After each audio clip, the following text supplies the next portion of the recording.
नाम ऐसे दे प्रेम काही कळा आत्मरूप गणेशो स्मरण सकळ विद्यांचे अधिकरण तेची वंदो श्री चरण श्री गुरूंचे ते नमस्कारुणी आता मस्तक माझा पायावरी राहून निरंतरे संतांच्या विठ्ठल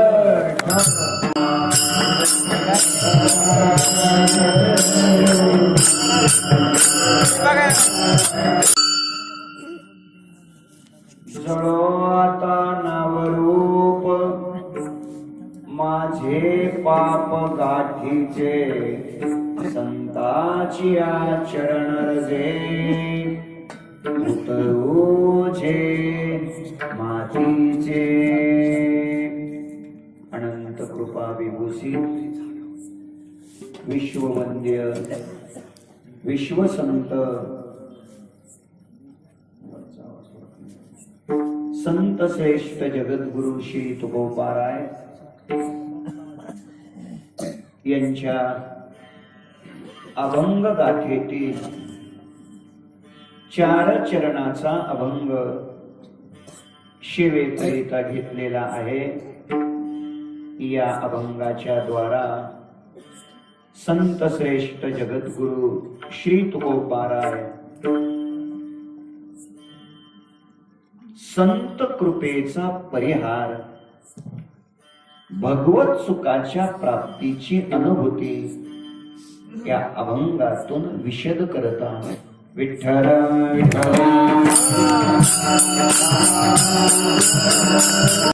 अनंत कोट ब्रह्मांड नायक अकारण कारण करुणा वरुणालय अखिल गुणनिधान भक्तवत्सल जगदाधार रुक्मिणी प्राण संजीवन भगवान श्री पंढरीश परमात्म्याच्या असीम कृपेद्वारा ज्ञान कैवल्य तेजोनिधी विश्वमाऊली ज्ञानोबाराय वैराग्य शिरोमणी संत हृदय सम्राट विश्ववंद्य जगद्गुरु श्री तुकोबाराय आदी करून सर्व संत महंतांच्या आशीर्वादाने उपस्थित संत महंत भाविक सज्जन माता भगिनी परिसरातून व या पवित्र गावातून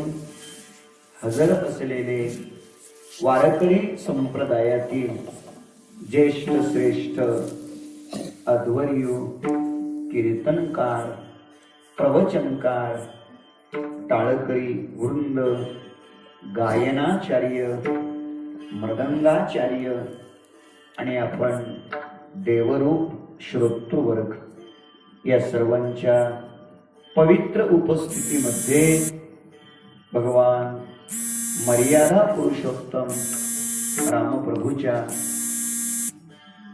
भक्त श्रेष्ठ दासोत्तम मारुतीरायांच्या अखिल कोट ब्रह्मांड नायक भगवान श्री विठ्ठल रुक्मिणीच्या पवित्र दरबारात प्रति वर्षाप्रमाणे संपन्न होत असलेला हा भक्ती महोत्सव आणि या महोत्सवातील आजच्या हरिदिनीच्या अर्थात पौष वद्य एकादशीच्या पवित्र पर्वकाळात चिंतन करण्याचं सौभाग्य मला लाभलेलं आहे. या उत्सवाचे मार्गदर्शक आपले सर्वांचे श्रद्धा प्रेरणास्थान वारकरी संप्रदायातील भक्तीची परमार्थाची साधना अव्याहतपणे सातत्यपूर्ण ज्यांची संपूर्ण महाराष्ट्रात सुरू आहे, वारकरी संप्रदायाच्या अंतर्गत तत्वज्ञान भक्ती वैराग्य याचा प्रचार आणि प्रसार संपूर्ण महाराष्ट्रामध्ये अविरतपणे करण्याचं अत्यंत उत्तुंग असं कार्य ज्यांच्या माध्यमातून चालू आहे असे आदरणीय हरिभक्तीपरायण परमपूज्य महाराज या ठिकाणी उपस्थित आहेत. त्यांच्याच आदेशातून या सेवेचा सुयोग माझ्या वाट्याला आलेला आहे. संकल्पित वेळेमध्ये म्हणजे राहिलेल्या 1.5 तासामध्ये आपण अभंगाचं चिंतन करण्याचा प्रयत्न करू. विठ्ठल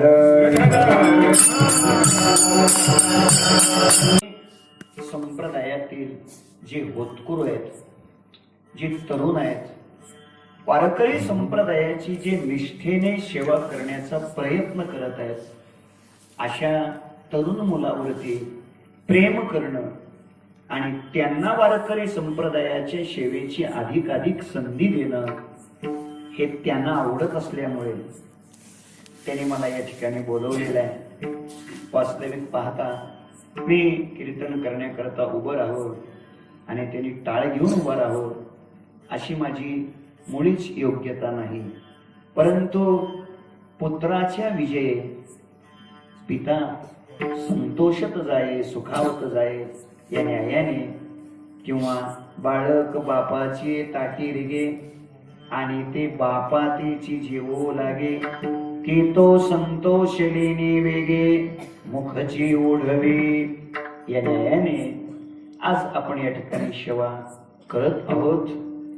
आज एक आणखीन वारकरी संप्रदायाच्या दृष्टीने अत्यंत महत्वपूर्ण अशी गोष्ट आहे.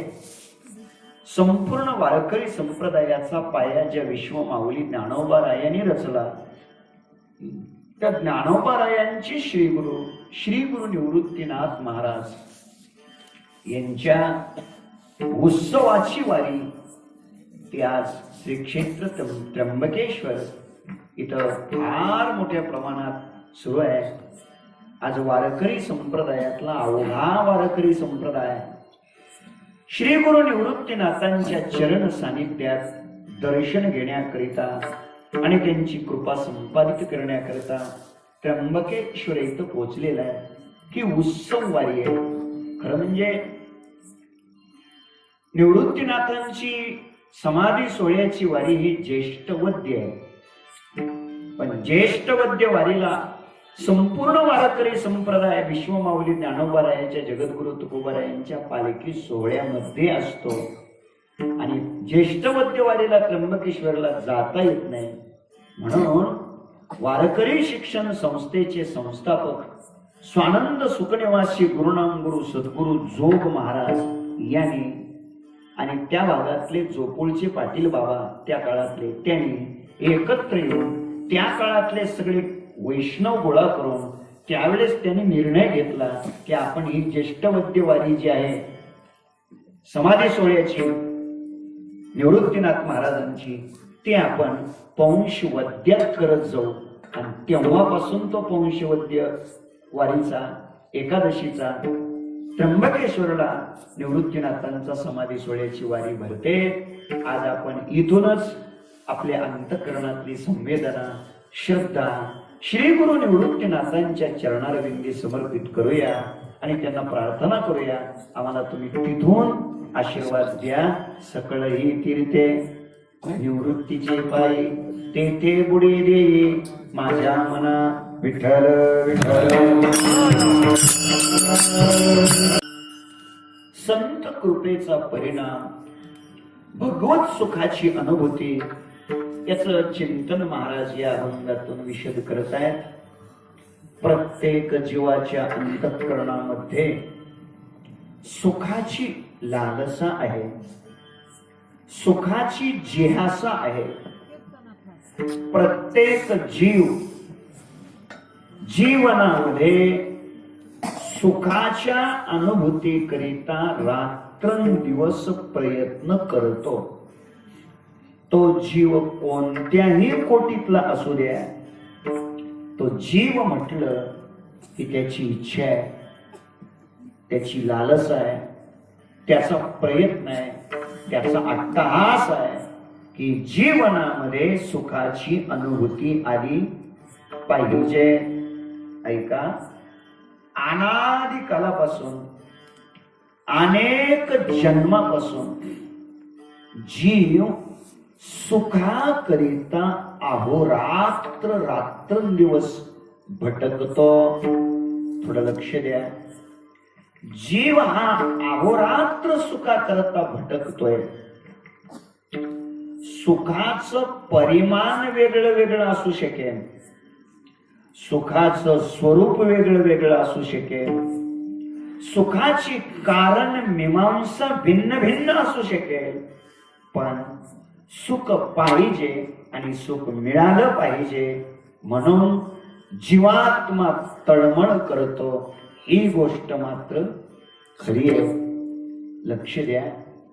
जो जीव सुखाकरता तळमळ करतोय, परमात्म्याचं सुख आपल्याला मिळावं, भगवत सुख आपल्याला प्राप्त व्हावं, ब्रह्म सुखाची आपल्याला अनुभूती यावी, याकरिता जो जीव तळमळ करतोय, प्रयत्न करतोय, अट्टहास करतोय, लक्ष द्या, मुळामध्ये जीव हा भगवंताचा परमात्म्याचा काय आहे?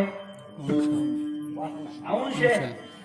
आता कीर्तन जीवात्मा हा भगवंताचा काय आहे? बरोबर आहे, बरोबर आहे की? बोला की. अंश आहे, अंश आहे. श्लोक देतो म्हणजे बरं वाटेल. ममैव अंशो जीवलोके जीवभूतः सनातनः मनःषष्ठानि इंद्रियाणि प्रकृतिस्थानी कर्षते. ज्ञानोबरायची भाषा आहे. हा परमात्माची परी दुसरा. नीट ऐका. जीवात्मा हा भगवंताचा कोण आहे? अंश आहे. बरोबर. प्रमाण सांगू अजून आणखीन प्रमाण सांगतो. तुका म्हणे कैची कीव कोठे जीव निराळा, अमर आहा अमर आहा खरे की पहा, खोटे हे देवची बरे देवची बरे. तुका म्हणे खरे तुम्ही, तुका म्हणे हा तो स्वये परब्रह्म. बस ऐका. जीवात्मा हा भगवंताचा कोण आहे? अंश आहे. काय? अंश आहे. जीवात्मा भगवंताचा अंश आहे आणि जीवात्मा पिढ्यान पिढ्या युगान युगे शतकानुशतके जीवात्मा सुखासाठी काय होतोय? प्रयत्न करतोय, धडपडतोय. बरोबर. धडपडणारा, प्रयत्न करणारा, भटकणारा जो जीव आहे तो जीव सिद्धांतामध्ये परमात्म्याचा कोण आहे? कोण आहे? अंश आहे. आता ऐका. मग ज्या भगवंताचा जीवात्मा अंश आहे तो भगवान कसा आहे? सर्व सुखाचे आगर, सुखाचा निधी, सुख सागर जोडला किंवा भगवंताच्या विषयात आनंद अद्वय नित्य निरामय जे का निज ध्येय योगियाचे. तुकोबाराय सांगतात सुख पंढरीये आले भक्ते पुंडलिके देखिले. चांगलं लक्ष देऊन ऐका. जीवात्मा हा भगवंताचा अंश आहे. जीवात्मा भटकतोय कशासाठी? सुखासाठी. आणि सुखासाठी भटकणारा जीव हा देवाचा कोण आहे? अंश आहे.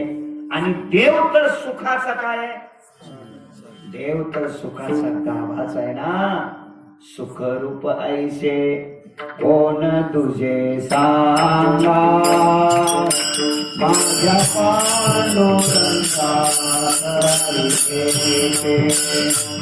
माझ्या पांडुरंगा सारिखे.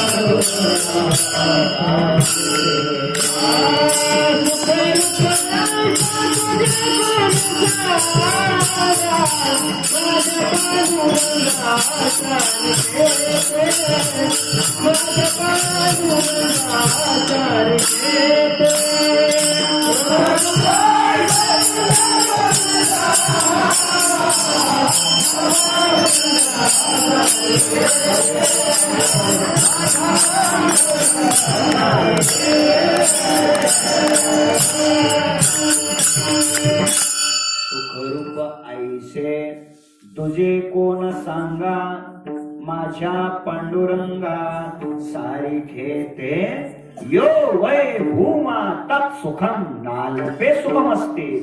अर्थ आहे जीव परमात्मा हा केवळ सुखाचा काय आहे, आभास आहे, सुखाचा मूर्तिमंत पुतळाच आहे.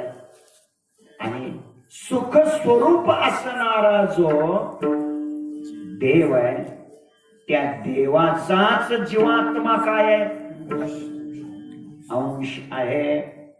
मग जीवात्मा सुखासाठी का धडपडतो, का प्रयत्न करतो. तुम्ही जागेत राहत का नाही. अहो राजाच्या बायकोनं, कोणाच्या, राजा नावाचा माणूस नव्हे, राजाच्या बायकोनं दारोदारीन घरोघरी जाऊन भीक मागणं पटतंय काय, मागते का ती. राजयाची कांता काय भीक मागे, मनाची आजोगे सिद्धी पावे. मुद्द्याकडे लक्ष द्या. सुखाचा राजाच कोण आहे, भगवान. आणि त्या सुखाचा राजा असलेला जो भगवान आहे त्या भगवंताचाच जीवात्मा बोला अंश आहे. अक्का सुखासाठी धडपडतो. मी अजून सोपं करतो तुमच्याकरता. ममैव अंशो या श्लोकाचं भाषांतर करताना आद्यगुरु शंकराचार्यांनी गोड भाषांतर केलंय. ते असं म्हणतात, जीवात्मा हा परमात्म्याचा अंश सुद्धा मानता येत नाही. का बरं? जर जीवात्मा भगवंताचा अंश मानला तर भगवंताच्या ठिकाणी अंशी भाव येतो. अंश भाव येतो. आणि मग अंशी अंश भाव हा सावयव वस्तूच्या ठिकाणी असतो. म्हणजे देव परमात्मा कसा ठरेल, सावयव. भगवान जर सावयव ठरला तर सावयव वस्तू परिच्छिन्न असते. परमात्मा कसा ठरेल, परिच्छिन्न ठरेल. परमात्मा जर परिच्छिन्न ठरला तर परिच्छिन्न वस्तू जड असते. भगवान जड ठरेल. परमात्मा जर जड ठरला तर सिद्धांतामध्ये जड वस्तू दुःख रूप असते. परमात्मा दुःख रूप ठरेल. आणि देवच दुःख रूप ठरला तर मुसळच केरात गेलं की राहिलं काय सिद्धांत. नीट लक्ष देऊन ऐका. म्हणून जीवात्मा हा परमात्म्याचा अंश आहे असं व्याख्यान करण्याऐवजी आद्यगुरु शंकराचार्य तिथं असं व्याख्यान करतायत, अंश इव अंश हा असं व्याख्यान आहे. म्हणजे अंश असल्यासारखा आहे, वास्तविक पाहता तो अंश नाही परमात्माच आहे. म्हणजे जीवात्मा आणि परमात्मा यांची इतकी अभिन्नता, इतकी संलग्नता, एवढी एकरूपता कोणी सिद्ध केली? शंकराचार्य. बरोबर. आणि मग जो जीव देवाशी अभिन्न आहे जो जीव देवाशी संलग्न आहे, जो जीव देवाशी एकरूप आहे, देव आणि जीव किती एकरूप आहे. एका दुसऱ्या शब्दाने सांगू का? उदका वेगळा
उदका वेगळा नव्हे, तरंग निराळा नव्हे. तरंग उदकाहून वेगळा नव्हे. काय आहे? तरंग कुठं असतात? बोला की पाण्यात असतात. म्हणजे पाण्यापासून साधारणपणे तरंग 3 फूट उंच असतो. तरंग पाण्यापासून 3 फूट. मग तरंग कुठं असतो? पाण्यातच असतो. पाण्याच्या खाली 2 फूट. पाण्यावरच असतो. तरंग पाण्यावर असतो का पाण्याखाली असतो का पाण्याच्या मध्ये असतो का तरंगच पाणी असतं? तरंगच पाणी. पाणीच तरंग आहे. ऐका, छोटा विचारतो अजून. पाण्यात आणि तरंगात काय काय फरक? घरी जाऊन शांतपणे अभ्यास करा. काय फरक आहे पाणी आणि तरंग? पाण्यात काय असतं? पाणी असतं. आणि तरंगात काय? छोटी छोटी दगड असतात. तरंगात काय असतं? पाणी असते. बारीक बारीक कण असतात. वाळूची बारीक बारीक कण असतात तरंगात. आता ऐका, उत्तर एकच आहे. तरंग म्हणजे दुसरं तिसरं काही नसून काय आहे? मग जर पाणीच असेल तर नाव का तरंग आलं? तर त्याचं उत्तर इतकंच आहे. पाण्याच्या आकारमानात आणि वस्तुमानात बदल झाला की झालेल्या बदलाला तरंग हे नाव आलं. आता ऐका, बदल का झाला? त्याचं उत्तर आहे हवा आली म्हणून. हवा आली म्हणून. थोडक्यात अविद्येची हवा आली, अविद्येची हवा आली, अहंकाराची हवा आली, कल्पनेची हवा आली आणि त्यामुळं शुद्ध चैतन्याच्या ठिकाणी थोडासा बदल झाला आणि त्या झालेल्या बदलाला नाव आलं जीव. कल्पना, अविद्या, तेने झाला जीव. मला मुद्दा तुमच्या पुढे हा मांडायचा आहे. जीवात्मा आणि परमात्मा हे इतके जवळ आहे. किती? उदक आणि तरंग इतके. बरोबर? जीवात्मा हा परमात्म्याचा कोण आहे? अंश आहे. आणि मग आता ऐका, जर जीवात्मा अंश आहे तर अंशी कोण? परमात्मा.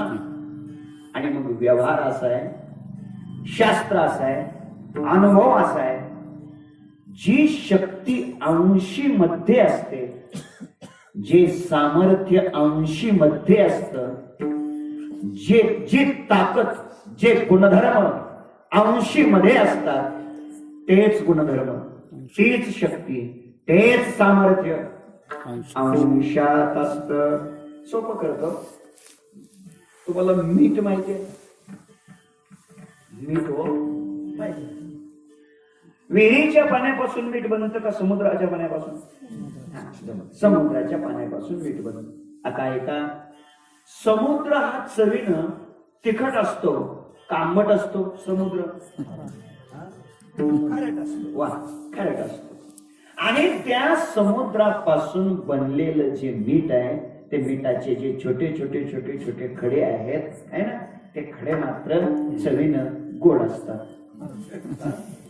खारट, बरोबर. आता ऐका, का खारट? सोपं आहे. काय सोपं आहे? ज्यापासून ते मीठ बनलं, मीठाचे छोटे छोटे खडे अंश, बरोबर, आणि समुद्र अंशी. अंशी असलेला समुद्र कसा आहे? खारट. आणि म्हणून त्याचा अंश असलेलं मीठ सुद्धा कसं आहे? खारट असणार नाही. गरीबाच्या घरचं मीठ खारट असतं आणि श्रीमंताच्या घरचं वागच नाही. कळलं? म्हणजे जसा अंशी तसाच अंश. अजून विचारतो, ऊस कसा असतो? गोड. आणि ऊसापासून बनलेली साखर कशी असते? गोड. आता इथं ऐका, ऊस हा आहे अंशी आणि साखरेचे छोटे छोटे छोटे छोटे जे कण आहेत, दाणे आहेत, कण आहेत म्हणा, ते काय आहे? अंश. अंशी असलेला ऊस गोड आहे, म्हणून त्याचा अंश असलेली साखर सुद्धा गोडच आहे. अजून सोपं करतो, आकाशामध्ये भगवान सूर्यनारायण असतात. भगवान सूर्यनारायणाची किरणं असतात. बघा, भगवान सूर्यनारायण तेजस्वी आहेत, प्रकाशमान आहेत, उष्णता आहे, दाहकता आहे, बरोबर. आता ती किरणं जी असतात भगवान सूर्यनारायणाची आपल्यापर्यंत येतात. आपल्यापर्यंत किरणं पोहोचतात का सूर्यनारायण येतात? आता ऐका, भगवान सूर्यनारायणाची किरणं कशी असतात? शीतल, शांत, थंड, उष्णत असतात. फक्त त्याचा अंधार असतो किरणाचा, मग प्रकाशच असतो. थोडक्यात कळलं? जी सूर्यनारायणामध्ये प्रकाश आहे, तोच प्रकाश किरणात. जी उष्णता आहे, तीच उष्णता किरणात. जी दाहकता आहे, तीच दाहकता किरणात. आता उत्तर लक्ष देऊन ऐका, भगवान सूर्यनारायण अंशी आहेत आणि त्यांची किरण हे त्यांचे काय आहेत? अंश आहेत. अंशी प्रकाशमान, अंश प्रकाशमान, अंशी दाहकता, अंशात दाहकता. लक्षात आलं? मी 3 गोष्टी सांगितल्या, 4थी गोष्ट सांगतो. परीस असतो, परीस. आणि परीस जर लोखंडाला लावला तर लोखंडाचं काय होतं? सोनं होतं. आणि त्यामुळे काय होऊ लागलं? लोखंड संपू लागलं. परीस लोखंडाला लावलं की लोखंडाचं सोनं, परीस लोखंडाला लागलं की लोखंडाचं सोनं, परीस लोखंड नष्ट होऊ लागलं. शेवटी लोखंड एकत्र आलं. आणि त्याने विचार केला, अरे हा परीस आपल्या जातीवर उठलाय. कोण? आणि म्हणून याचा काटा काढला पाहिजे, याला संपवलं पाहिजे. आणि म्हणून लोखंड एकत्र आलं. कोण एकत्र आलं? लोखंड सुद्धा एकत्र येत आहे. नाही, वारकरी एकत्र येत नाही. लोखंड एकत्र आलं, ठरवलं झोपेतच याला संपवायचं, तुकडे तुकडे याचे करायचे. मग त्या लोखंडाची एक फरशी कुऱ्हाड बनवली. तर्ण लोखंड एकत्र आलं, फरशी कुऱ्हाड बनवली. बिचारा परी झोपलेला होता आणि इतके घाम मारले महाराज, तुकडे तुकडे तुकडे तुकडे तुकडे त्याचे. कोणाचे केले? कोणाचे? परीसाचे. आणि अक्षरशः त्याला एका ठिकाणी झोपेतच त्याला जीवांशी काय केली?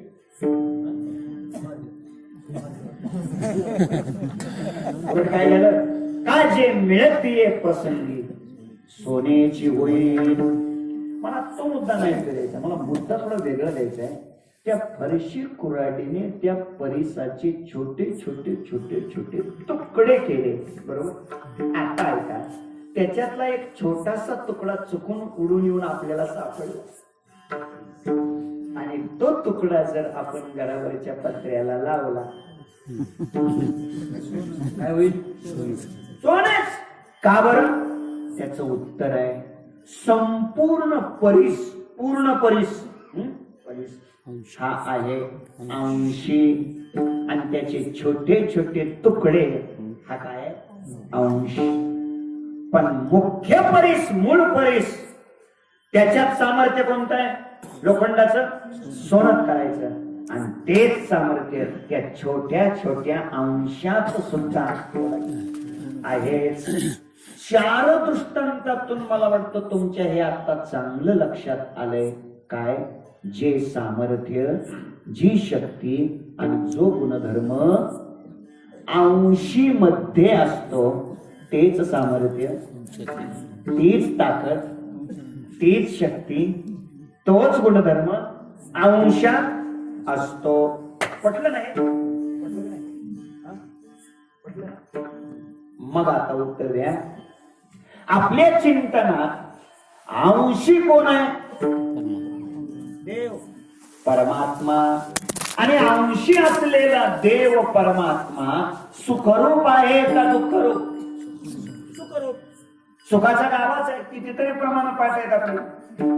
थोडक्यात मग अंशी असलेला परमात्मा जर सुखाचा मूर्तिमंत पुतळाच आहे, सुखाचा गावाच आहे, सुखाचा ठेवाचा आहे, सुखाचा सागरच आहे, सुखाचा निधी आहे, तर मग त्याचा अंश असलेला जीव दुःखी का?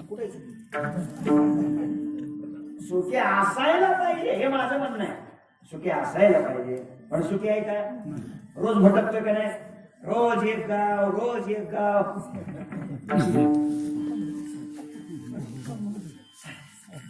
सुखासाठी चालू आहे की? एक खरं सांगा, सुखच असतं तर तुम्ही घर सोडून इथं आले असते? सुख आहे की? उत्तर काय?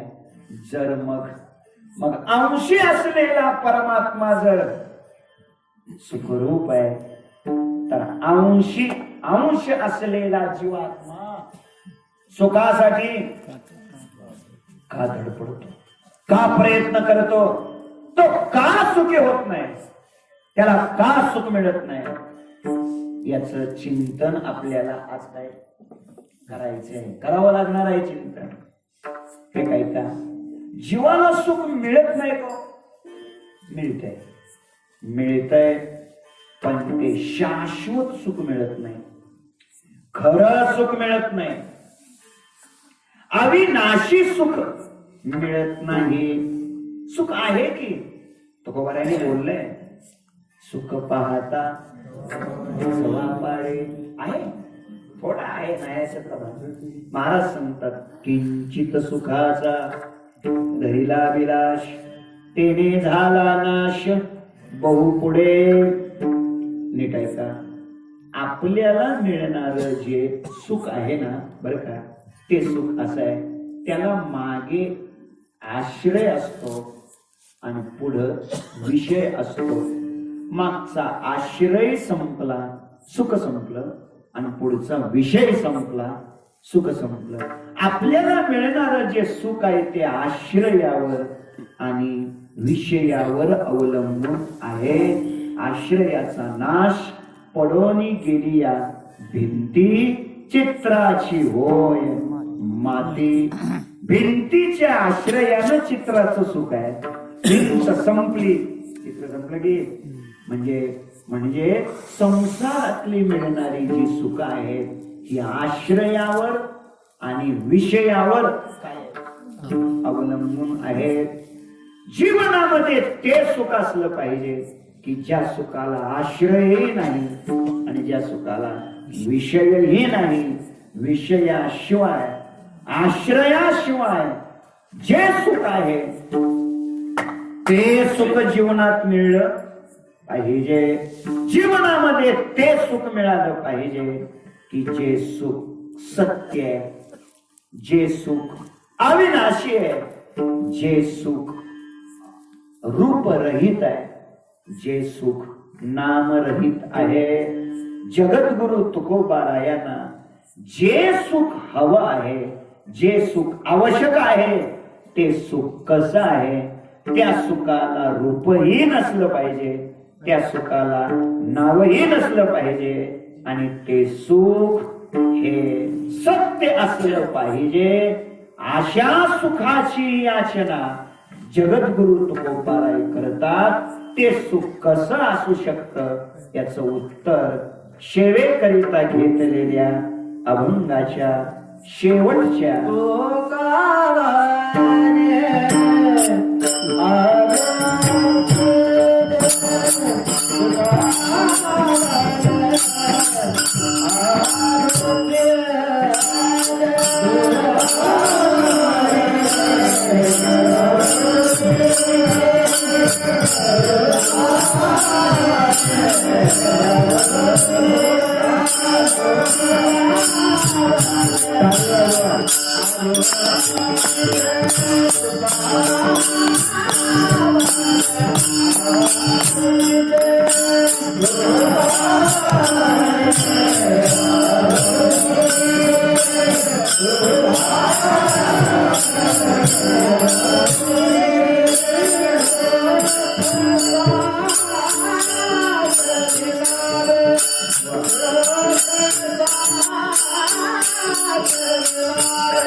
तुका म्हणे अरूपीचे सुख साचे निनावे. आपल्याला कोणतं सुख हवं आहे याचं उत्तर, त्या सुखाची विशेषण, त्याचं लक्षण महाराजांनी शेवटच्या चरणात सांगितलं. महाराज सांगतात तुका म्हणे अरूपीचे एक, निनावे दोन, आणि साचे तीन. ते सुख अरूपीचे म्हणजे रूप रहित असलं पाहिजे एक, निनावे नाव रहित असलं पाहिजे दोन, आणि साचे म्हणजे सत्य खरं असलं पाहिजे तीन. जरा ऐका, ज्या ज्या सुखाला नाव आहे आणि ज्या ज्या सुखाला रूप आहे ते ते नष्ट होत. जे जे नावानं आणि रूपानं युक्त असत ते ते नष्ट होत असत. नावानं रूपानं युक्त असलेलं सुख कोणतं आहे फक्त पत्ता सांगतो. ओव्या तुम्ही घरी जाऊन वाचा. मात्रा स्पर्शास्तु कौंतेय शीतोष्ण सुख दुःखदाहा. या श्लोकावरच्या ओव्या घरी जाऊन तुम्ही वाचा. मग रूपाचं दोन प्रकारचं सुख आहे, शब्दाचं दोन प्रकारचं सुख आहे, स्पर्शाचं दोन प्रकारचं आहे, रसाचं दोन प्रकारचं आहे, आणि गंधाचं दोन प्रकारचं आहे. महाराज सांगतात आम्हाला ते नको आहे. ऐका, ज्या सुखाला रूप नाही, ज्याला नाव नाही, आणि जे सत्य आहे ते सुख आम्हाला पाहिजे. एक वाक्य सांगतो, ते सुख पाहिजे हे वाक्य चुकलेलं आहे. खरं वाक्य कोणतं आहे? ज्याला रूप नसतं, ज्याला नाव नसतं, आणि जे सत्य असतं अहो तेच सुख असतं. नाही लक्षात आलं? मग जाऊ दे.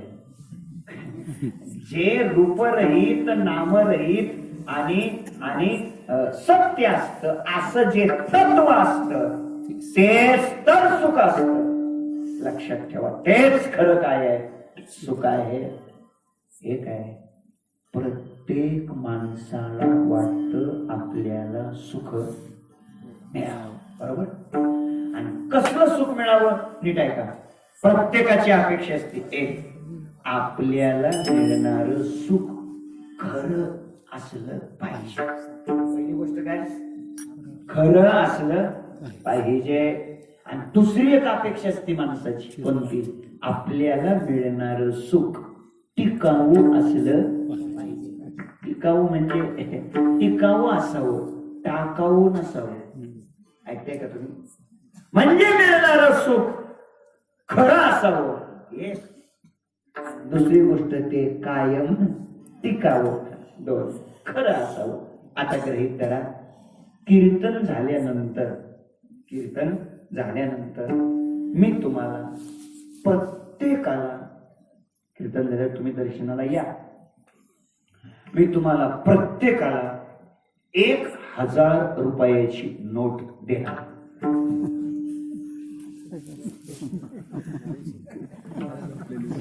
काहीच नव्हतं. 1000ची नोट प्रत्येकाला देणार. जमल का? नाही. नाही जमत? नाही. लोक म्हणतील महाराज 1000ची नोट आम्हाला देऊन तुमच्या बरोबर आम्हाला बी अटक होईल. लोक म्हणतील महाराज त्यापेक्षा 10 रुपयाची द्या, पण खरी द्या. लक्ष द्या. 1000ची तुम्ही नको म्हणताय राव. 1000ची नोट तुला देऊ का? 1000ची नको का? कुठली आहे ती? चालत नाही आता चलनात. म्हणजे लोकांची अपेक्षा आहे खोट नको, मिळावं सुख पण मिळेल खरं असावं. लोक म्हणतील 1000ची नका, 10 रुपयाची द्या, फक्त ही खरी असली. बरोबर आहे की नाही? म्हणजे पहिली तुमची अपेक्षा काय आहे, मिळणार सुख हे खरं असावं, बरोबर. आणि दुसरी एक माणसाची अपेक्षा आहे कोणती, ते टिकावं. काय झालं पाहिजे, टिकलं पाहिजे. गृहीत धरा, कीर्तन संपल्यानंतर तुम्हाला प्रत्येकाला मी नवीन निघालेली, शासनानं काढलेली नवीन निघालेली 2000 रुपयाची नोट, नवीन निघालेली 2000 रुपयाची नोट प्रत्येकाला मी 5 वेळा देणार. म्हणजे 5 वेळा देणार प्रत्येकाला, 5 वेळा 5 नोट प्रत्येकाला देणार. आता होय म्हणा की अहो नवीन नोट हो, चालणारी नोट. प्रत्येकाला 2000ची नोट 5 वेळा देणार. लोक म्हणतील महाराज मग संपवा की कीर्तन. आता कसं पुढचं कीर्तन सांगणार, 2000ची नोट 5 वेळा मिळते म्हणले. पण लक्षात ठेवा, पुढचं ऐका, मी तुम्हाला 2000ची नोट देणार 5 वेळा आणि तुमच्याकडून ती दिलेली नोट पुन्हा 5 वेळा परत घेणार. आणि मग लोक म्हणतील मग राहिलंच काय, 5 वेळा द्यायची 5 वेळा परत घ्यायची. महाराज त्याच्यापेक्षा असं करा, 20 रुपयाची द्या, फक्त पुन्हा मागू नका. बोलण्याचा माझा मुद्दा लक्षात घ्या. मिळेल टिकलं पाहिजे ही एक माणसाची काय आहे अपेक्षा आहे. टिकलं परत घेतले तर उपयोग आहे. म्हणजे मिळलेलं काय व्हावं, टिकावं. आणि जे मिळलंय ते खरं असावं. ही प्रत्येक माणसाची काय आहे अपेक्षा आहे. तुका म्हणे आरोपीचे साचे निनावे सुख नाव रहित रूप रहित आणि सत्य असलेलं खरं सुख आणि टिकणारं सुख जर कोणतं असेल तर ते केवळ परमात्म्याचं आहे. नसरे लुटिता मागे बहुता जणी जुनाट हे खाणी उघडली ते जोडिले हे नसरे धन अविनाश आनंद घन अमूर्त मूर्ती मधुसूदन समचरणी देखीला. ते नष्ट होत नाही, ते कमी होत नाही, ते टिकणार सुख आहे आणि खरं सुख आहे. पुन्हा प्रश्न आपला अजून शिल्लकच आहे, कोणता? आणि मग अशा सुखाची जर तुकोबाराय अपेक्षा करतायत, तर मग अपेक्षा करणारा जीव हा देवाचा कोण आहे? अंश आहे. आणि अंशी असलेला देव तर सुखाचा गावाच आहे. मग जीवात्मा सुखी का नाही? का सुखा करता धडपडतोय? त्याचं उत्तर सांगायचंय. त्याचं उत्तर आहे का?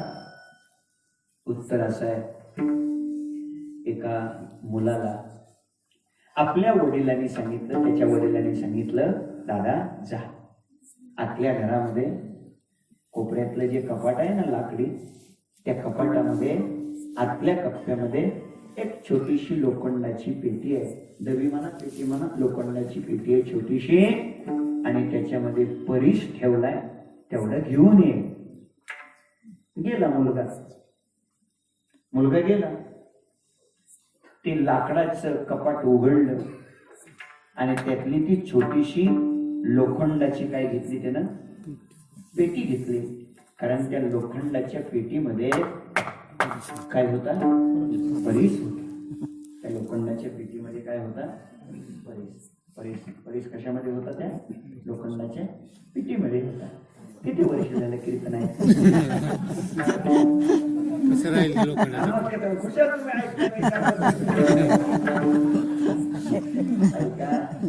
ऐका, त्यानं ती पेटी घेतली. कशाची पेटी होती ती? सोन्याची, लोखंडाची पेटी होती. आणि त्या लोखंडाच्या पेटीमध्ये काय होता? बोला की रेस होता. लक्ष द्या जरा, ऐका जरा.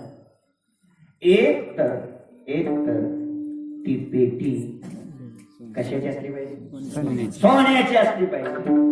आणि समजा ती पेटी जर सोन्याची नसेलच, तर त्या पेटीत ठेवलेला तरी परीस नसावा. बरोबर आहे की नाही?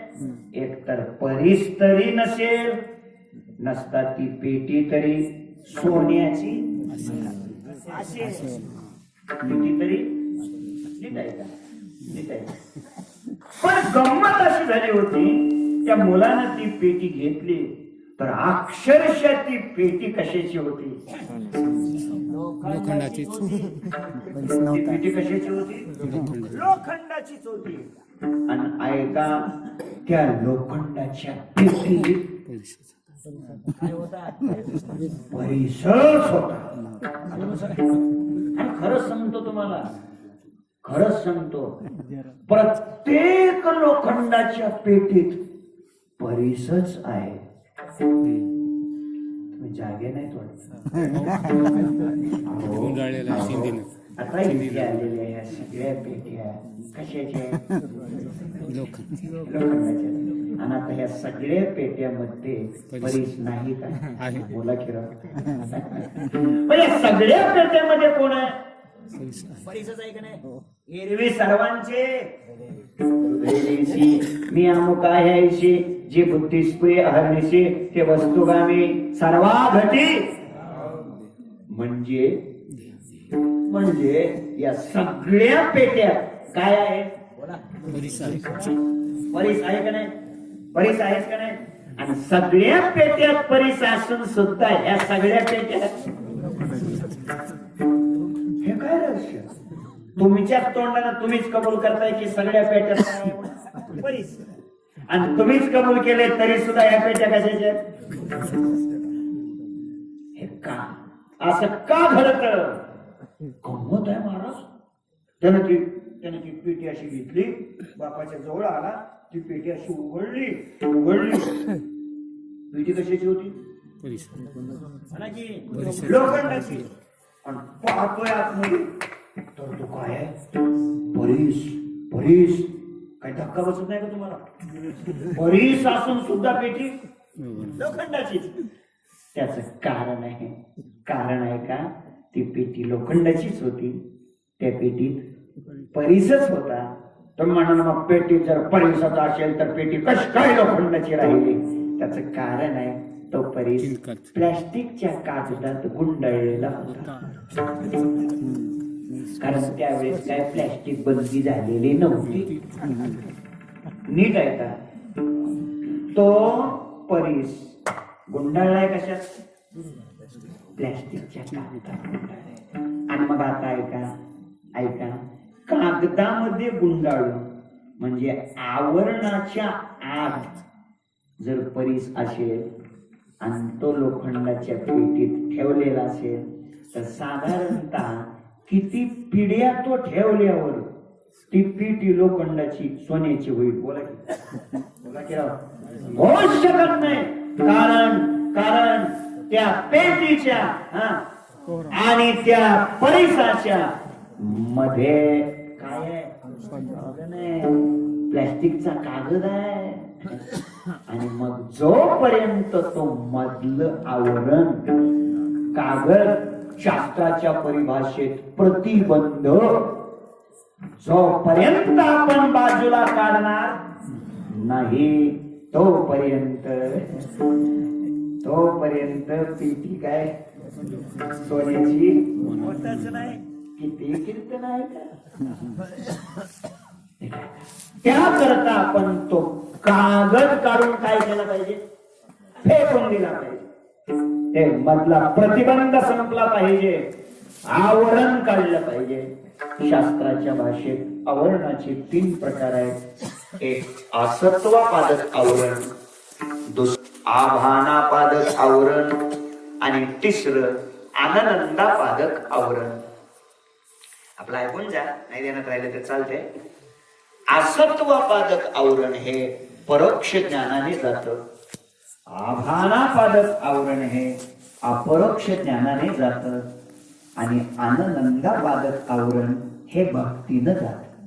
म्हणून ऐका, आवरणाची निवृत्ती केल्याशिवाय, कागद काढून बाजूला फेकल्याशिवाय, प्रतिबंध बाजूला काढल्याशिवाय त्या पेटीचं सोनं हो नाही. दादानो, तुमच्या आणि माझ्या जीवनाचं सोनं व्हावं असं जर वाटत असेल, आपलं जीवन सुखी व्हावं असं जर वाटत असेल तर आपणही त्या परिसाच्या भोवती गुंडाळलेला जो आवरण आहे म्हणजे कागद आहे, तो कागद काय केला पाहिजे?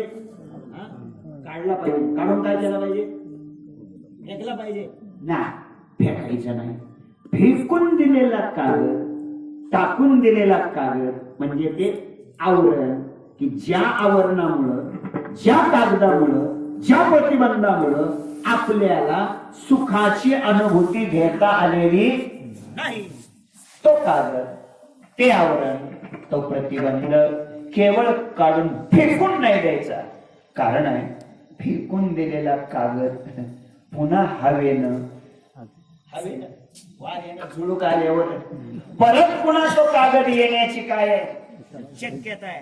पुन्हा आवरण होण्याची काय आहे शक्यता आहे. म्हणून काय करायचं, आपल्या सुखाला आडवं येणारा हा जो प्रतिबंध आहे, हे जे आवरण आहे, हा जो कागद आहे, तो काय करायचा?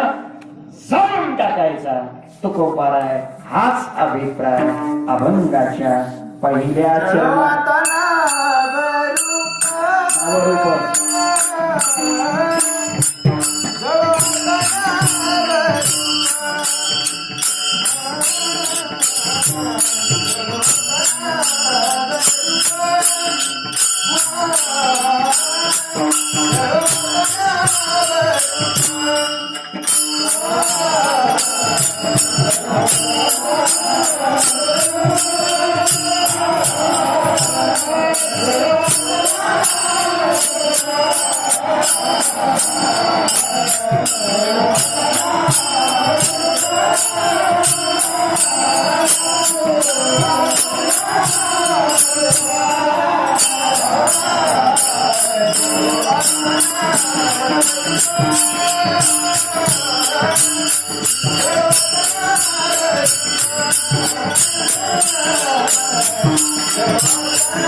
जळो आता नावरूप माझे पाप गाठीचे. अभंगाच्या पहिल्या चरणात जगद्गुरु श्री तुकाराम महाराज आपल्या आत्मसुखाला ज्याचा प्रतिबंध आहे तो प्रतिबंध जळून जावा असं सांगतायत. जळो आता नाव, जळो आता रूप, माझे गाठीचे पाप आता जळो. नावाचा अभिमान, रूपाचा अभिमान आणि त्या अभिमान धारण केल्यामुळं झालेलं पाप या तिन्हीचाच आपल्या आत्मसुखाला काय आहे? प्रतिबंध आहे. आणि म्हणून हा प्रतिबंध काय झाला पाहिजे? जळून गेला पाहिजे. ऐका, जळो आता नाव आणि जळो आता रूप. देहाचं तादात्म्य म्हणजे या शरीराच्या रूपाचा अभिमान नष्ट व्हावा, शरीराच्या नावाचा अभिमान नष्ट व्हावा. हे कसं आहे? नाव आणि रूप या दोन्हीचा जो अभिमान आपण धारण करतोय ते लय वेळ वाजते. असं लय वेळ वाजते. हा ऐका, चाट मारली की तेवढंच थांबलं पाहिजे. नावाचा अभिमान आणि रूपाचा अभिमान नष्ट झाला पाहिजे. तो आपल्या आत्मसुखाला काय करतोय? प्रतिबंध करतोय.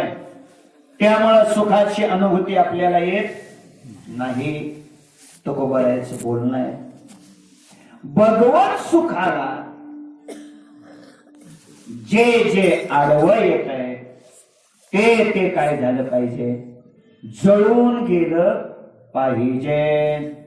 जळत तेथे उपजते अंतराय.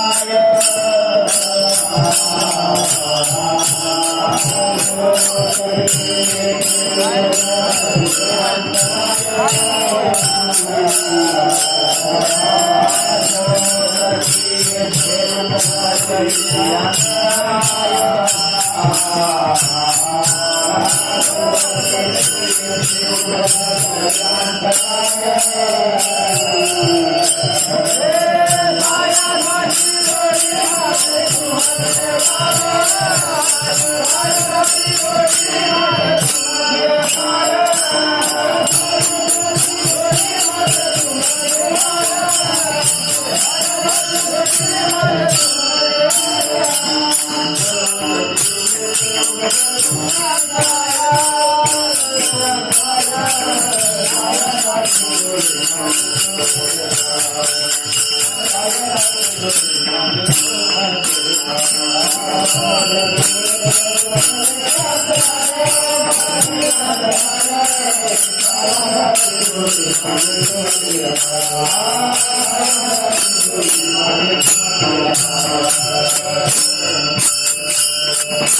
जळोत ते येथे उपजविती अंतराय, येथे अंतराय उपजविती ती जळोत.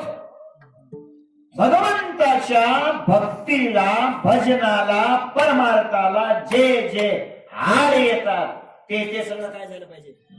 जळोत येती तुझी या भजना हाड. गाविती प्रपंचाचे गोड, कनिष्ठी रुची ठेवणी गोड, हे घटनाळ कळत असे. हे सगळं जळून गेलं पाहिजे. आगी लागो तया सुखा, जेने हरी नये मुखा. ज्या सुखामुळं देवाचं नाव मुखात येत नसेल, तुकोबाराय सांगतात त्या सुखाला. अजून तुकोबाराय बोलले, जळोते समूळ धन संपत्ती उत्तम कुळ. जळोते समूळ धन संपत्ती उत्तम कुळ. ऐका, जे धन परमार्थाकडे येऊ देत नाही जळो, जी संपत्ती भक्तीकडे येऊ देत नाही जळो, आणि जे कुळ. आम्ही एक जणाच्या घरी गेलो, थांबलो, फराळ वगैरे केला, काय 2 दिवस थांबलो, ते जेवण केलं वगैरे, आणि आम्ही कीर्तनाला आलो. त्यांच्या घरचे लोक काही कीर्तनाला आलेच नाही. मी त्यांना म्हटलं, तुमच्या घरचे लोक कसे काय कीर्तनाला आले नाही? म्हटले, आमच्या घराण्यात नाही कीर्तनाला जायचं आहे, आमच्यात पद्धत आहे. म्हणलं, मग तुमच्या घराण्याला काढी लावू. काय घरंदाजपणा तो कामाचं आहे? ज्या घरंदाजपणात कीर्तनालाच येता येत नसेल. ऐका, भक्तीच्या, भजनाच्या, नामस्मरणाच्या, परमार्थाच्या आड ज्याच्यामुळे आपल्याला देवापासून दूर जावं लागतंय, महाराज सांगतात ते जळो. किती गोड गोड अभंग आहेत महाराजाचे. वेळ जशी मिळेल तसे पाच चला. महाराज सांगतायत, महाराज बोलतात, तुका म्हणे जळो जळोते महंती, लाज नाही चित्ती विसुगाला. अजून तो कवळ जळो तैसा प्रेमरंग. काय उपयोग आहे त्याचा? अजून अभंग आहे, जळोते जाणीव, जळोते शहाणीव, राहो माझा भाव विठ्ठल पायी. जळतो आचार, जळतो विचार, राहो परमानंद माझ्या कंठी. आई तुकोबारायची 5 चरणाचा अभंग आहे, जमलं तर बघा पुन्हा मोबाईलवर. 5 चरण. जळोते जाणीव ही सुरुवात आहे, फार गोड आहे. ऐका, तुकोबाराय अजून सांगतायत, काय काय जळो? आता जळो देह सुख दंभमान, संपत्ती उपभोगाने. काय विटंबना दुःख तुझी भेटी वाचुनी. भगवंताच्या भेटीशिवाय जे दुःख, जे सुख आहे ते सुख नसून ती खरी विटंबनाच आहे. संपत्ती उपभोग अनेक, देह सुख दंभ मान, हे सगळं जळून जावो. ठीक आहे का? भगवंताच्या सुखाला अडचणीत जर कोण आणत असेल तर पहिली गोष्ट आहे देहाच्या रूपाचा अभिमान, आणि दुसरा आहे नावाचा अभिमान. महाराज आणि त्या नावातून बाहेर पडायला तयारच नाही हो. काय इतकी चिटकतात माणसं त्या नावासाठी, नावाकरता. आणि म्हटलं, मी उजनीत आलो होतो, तुम्ही कीर्तनाला दिसलेच नाही. ते म्हणतो तो म्हणतो आपलं कुठं नाव पत्रिकेत टाकले काय पत्रिकेत नाव असल्यावर नाही काय असतं का सांगा कठीण आहे कठीण. आम्ही म्हटलं तुम्ही कीर्तनात खूप पाठीमागे कसे काय बसले होते नाही म्हटले महाराज आपलं पत्रिकेत नाव खूप खालच्या कडेला टाकले याच्यातून कधी बाहेर पडायचं वाटत नावच टाकलं नाही. एक परवाचीच गोष्ट आहे. एक महाराज तर म्हणे नाही पण कमीत कमी पत्रिकेत नाव नसं नका माझं नसं नका पण निदान पेननं तरी माझं नाव वर लिहून मला पत्रिका द्यायला पाहिजे होती मी कार्यक्रमाला आलो असतो. रामकृष्ण. तुम्हाला जिज्ञासाच जास्त असेल त्यांचं नावच सांगा असं म्हणत असतात. कीर्तन झाल्यावर भेटा सांगा नाही हो फार कठीण गोष्ट आहे हो. मी का सांगायला लागलो कशा करता त्याच्यात आपण अडकतो त्या नावामध्ये. त्याच्यातून आपण काय केलं पाहिजे बाहेर पडलं पाहिजे. पुढची अडचण आहे बघा रूपाचा अभिमान शरीराचा अभिमान. आमचे वैकुंठवासी गुरुवर्य घुले बाबा सांगायचे ते म्हणायचे वासनेचे प्रकार 3 आहेत. एक लोकवासना दुसरी देहवासना आणि तिसरी शास्त्र वासना. शास्त्र वासनेचे 3 प्रकार आहेत पाठ वासना अर्थ वासना आणि अनुष्ठान वासना. आणि देह वासनेचे 3 प्रकार आहेत. एक आयुष्य वासना दुसरी आरोग्य वासना आणि तिसरी सौंदर्य वासना. बघा प्रत्येकाला असं वाटतंय आपण लवकर म्हणावं. बोला की मला वाटतंय का नाही मला वाटत म्हणजे प्रत्येकाला वाटते आयुष्य भरपूर असावं. आयुष्य वासना प्रत्येकाकडे आहे. दुसरी वासना कोणती आहे आरोग्य वासना. प्रत्येक जण रात्रंदिवस प्रयत्न करतोय आपल्याला डायबिटीस कधी होईल कधी होईल. नाही म्हणजे प्रत्येकाला वाटते आपलं जीवन आरोग्यमय असावं. आरोग्य वासना. आणि तिसरी एक वासना आहे प्रत्येकाकडे कोणती सौंदर्य वासना. प्रत्येक जण स्वतः चमकून उठून दिसण्यासाठी काय करतो प्रयत्न करतो. मला वाटतं त्याकरता आपण दिवसामध्ये आपल्या महाराष्ट्रात किमान 1 ते 2 कोटी रुपये माझ्या अंदाजाने फुफुट्याला जात असते. फुफुटा समजतो कळतच नाही राव कशा करता लोक लावत असतील. बरं आता फुफुटा लावल्यानंतर चेहरा बदलतो का.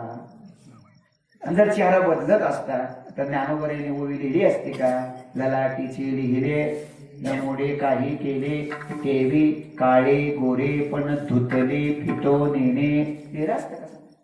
म्हणून एक लक्षात ठेवा आमचे गुरुजी वैकुंठवासी घुले बाबा असं म्हणायचे. काय म्हणायचे ते म्हणायचे बुवा किती जरी लावला लक्ष तरी हे मातीत होणार आहे मिक्स आणि हे ठरलेलं आहे फिक्स. काय इतका लाभ करतो आपण त्याचं कोण एक दिवस बुवा 3 चिपट्या राख याची होणार हे लक्षात ठेवा. म्हणून बुवा म्हणायचे देहाचा आदर केला की देवाचा विसर पडतो. जे प्राणिया कामे भरू देहाची वरी आदरू मनोने पडेला विसरू आत्मबोधाचा. सुखाला देहाचं तादात्म्य आडवं येतंय. म्हणून तर तुकोबाराय म्हणाले देवाताईसा करी उपकार देहाचा विसर पाडी मज तरीच हा जीव सुख पावे माझा. थोडक्यात नावाचा आणि रूपाचा संबंध संपला पाहिजे. नावातून आणि रूपातून आपण बाजूला आलो पाहिजे. जळो आता नाव जळो आता रूप. नाव रूप नष्ट झालं पाहिजे. आणि अजून एक शब्द वापरलाय माझे पाप गाठीचे. इथं 2 अर्थ आहेत. पहिला अर्थ आहे देहाचं तादात्म्य आणि नामाचं तादात्म्य, या नावाच्या आणि रूपाच्या तादात्म्यानं झालेलं पाप हा अर्थ आहे. आणि दुसरा अर्थ आहे माझे पाप गाठीचे, म्हणजे काही पाप गाठीचे असतात, काही पाप आपल्या पराक्रमाचे असतात आणि काही पाप संगतीनं घडलेले असतात. कधी कधी संगतीनं पाप घडतं, कधी कधी आपल्या प्रमादानं आपल्या चुकीनं पाप घडतं आणि कधी कधी आपल्या प्रारब्धानंच पाप आपल्या बरोबर आलेलं असतं. गाठीचे पाप म्हणजे प्रारब्धानं आलेलं पाप एक. कधी कधी पाप हे आपल्या प्रमादानं घडतं, आपल्या चुकीनं घडतं, तर कधी कधी पाप संगतीनं घडतं. पुढे सांगू का? तर कधी कधी पाप करणाऱ्याच्या सहवासात राहण्यानं सुद्धा केले जेने पाप दिले अनुमोदन दोघाशी पतन सारिकेची. आपण मत देऊन निवडून आलेल्या माणसाने जर चुकीचं वागलं आणि त्यानं जर पाप केलं तर त्या पापामध्ये आपला सुद्धा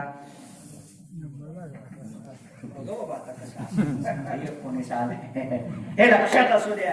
आणि म्हणून ते पाप जळून गेलं पाहिजे, नष्ट झालं पाहिजे. काय का कशाला पाप म्हणायचं? पापाचे पुष्कळ प्रकार तुकोबारायांनी गाथेत सांगितलेत. तुम्ही जरा आठवून प्रमाणे द्या. आता पाप त्याचे नाव न विचारी नीट, भलतेचे उन्मत्त करे सदा. उन्मत्तपणे भलतच वागणं, नीतीचा विचार न करता वागणं, याला पाप म्हणतात. पापाची व्याख्या अजून पापाची व्याख्या तुकोबाराय म्हणतात. पुण्य ते पुण्य परोपकार, पाप ते परपीडा, दुसऱ्याला त्रास देणं काय आहे? पाप. हे झालं दोन व्याख्या. पाप कशाला म्हणायचं? तो का म्हणे अनेकाच्या घाते ज्यांची निवतील चित्ते त्याची ओळखावे पापी निरयवासी शीघ्र को. तेच ते पापी आहेत म्हणून ओळखायचं. कोण? दुसऱ्याचा घात केल्यानंतर ज्याला बरं वाटतं. सोपं करू का? दुसऱ्याचं वाटोळं झालं की ज्याला बरं वाटतं, ठरवायचं हा माणूस कोण आहे? पापी. किती झाल्या पापाची व्याख्या? अजून काय? तो का म्हणे आत्महत्यारे घातकी काय? देवा नारायणा चुकली ती. जे आत्महत्यारे आहेत, घातकी आहेत, आत्महत्या करतायत, ते काय? पापी. अजून मी सांगा ती नामाशी विनमकत्व होणारा पापी.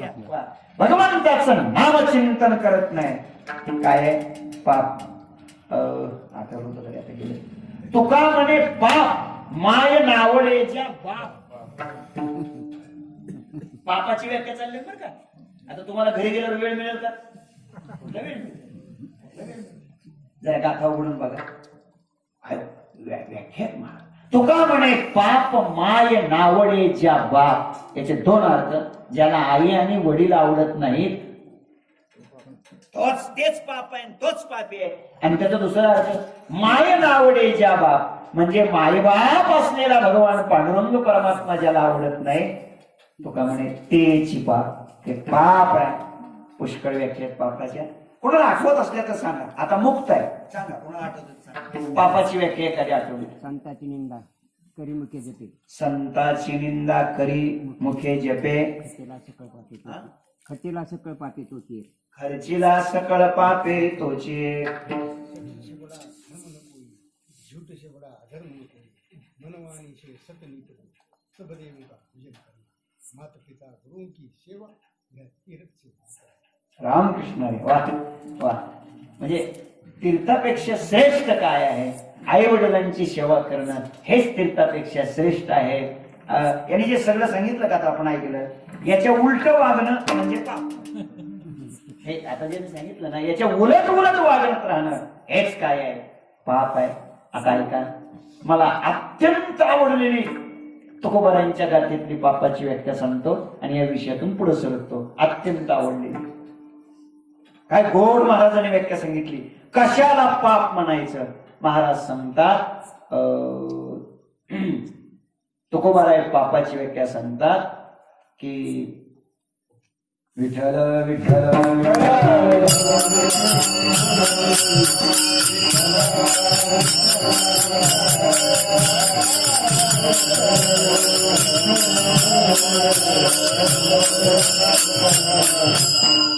पाप आठवायला वेळ लागतो. तुकोबाराय पापाची व्याख्या सांगतात. महाराज सांगतात देव अंतरे ते पाप खोटे उगवा संकल्प. बस ज्या कोणत्या क्रियेमुळं, ज्या कोणत्या घटनेमुळं, ज्या कोणत्या कामामुळं देवातन आपल्यात अंतर पडतं, ती घटना, ती क्रिया किंवा ते काम पाप पाप. बस मग ते कीर्तन जरी असलं तरी काय असं ज्या कोणत्या तुमच्या त्या वागण्यामुळं, त्या क्रियेमुळं जर देवातन आपल्यात अंतर पडत असेल तर ते काय आहे? पापच आहे, पापच. पुष्कळ व्याख्या ज्ञानोबरायचं. ज्ञानोबराने अजून एक व्याख्या सांगितली. ज्ञानोबराय सांगतात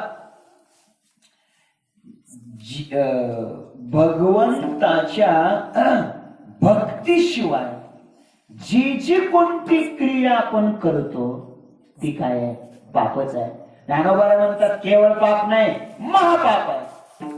आगा सूर्य जी वेळा नुदैजे ती वेळा की रात्री म्हणिजे केवी माझिया भक्ती विन जे की जे ते महापाप नोहे. इथं नोहे याचा अर्थ आहे थोडक्यात देवांतरे ते पाप. देवातन आपल्या ज्यामुळं अंतर पडत त्याचं नाव आहे पाप. आणि मग हे पाप नाव आणि रूप हे सगळं काय झालं पाहिजे? जळून गेलं पाहिजे. आता हे जाळून टाकलं पाहिजे असं तुम्ही म्हणले म्हणून मला एक तुकोबारायचं प्रमाण आठवलं. सांगतो. तुकोबाराय सांगतात जाळा तुम्ही माझे जाणते मी पण येणे माझा गुण मांडलेला येणे माझा गुण मांडलेला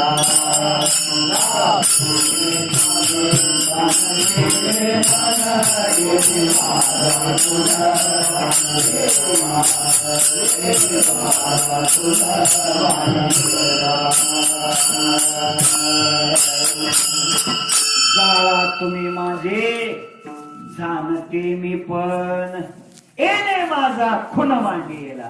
महाराज सांगतात जाणते जाणता मीपणा मी खूप शहाणा आहे.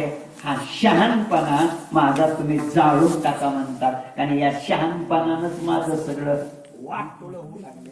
येणे माझा खून मांडलेला. नावाच्या रूपाच्या पलीकडे आपण जायला पाहिजे. आपण त्याच्यातच अडकलो. महाराज इतिहास आहे तेवढा मुद्दा मांडतो आणि मी थांबण्याचा प्रयत्न करतो. ऐका. वारकरी शिक्षण संस्थेमध्ये जुन्या काळामध्ये एक थोर मोठे महापुरुष होऊन गेले. कदम माऊली नावाचे. मोठा त्यांचा अधिकार होता. पहाटे 2 वाजता ते उठायचे.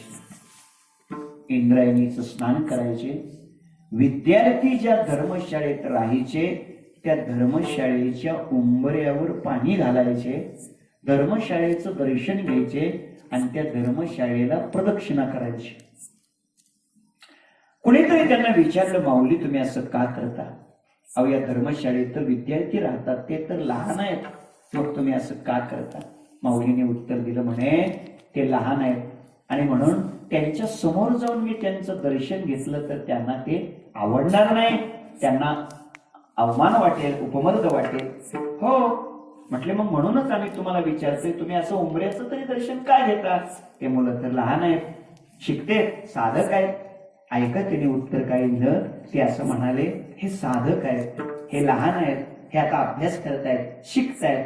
पुढे चालून याच्यातलाच एखादा महात्मा होऊ शकतो, साधू होऊ शकतो, सत्पुरुष होऊ शकतो आणि त्यावेळेस त्यांचं दर्शन घ्यायला मी नसेल म्हणून मी आत्ताच त्यांचं दर्शन घेऊन टाकतोय. काय जीवन असेल हो, काय जीवनाची उंची असेल या लोकांची हो.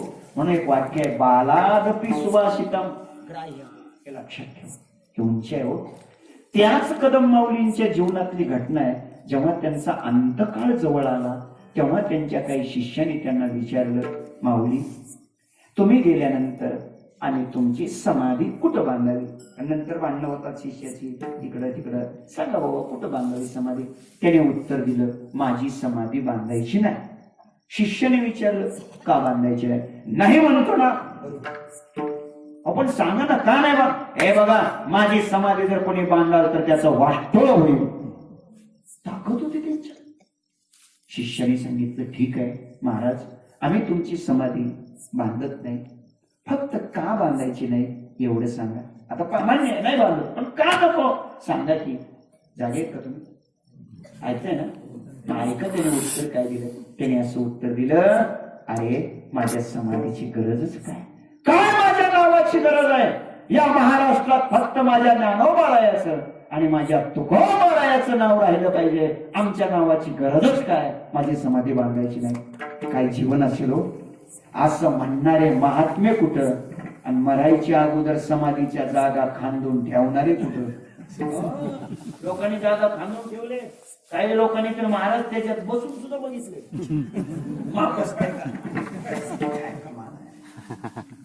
हे बी विचारायचं असतं तर कीर्तन झालं भेटा